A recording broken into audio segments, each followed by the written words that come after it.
ពួកខ្ញុំមិនដែលមានឱកាសបញ្ចប់ការសិក្សាទេប៉ុន្តែគាត់ខំសន្សំប្រាក់ដើម្បីឲ្យខ្ញុំរៀនសូត្រ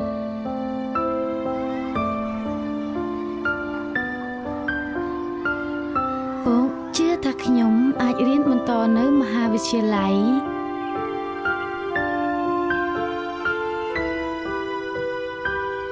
នៅពេលដែលមនុស្សគ្រប់គ្នាមិនជឿ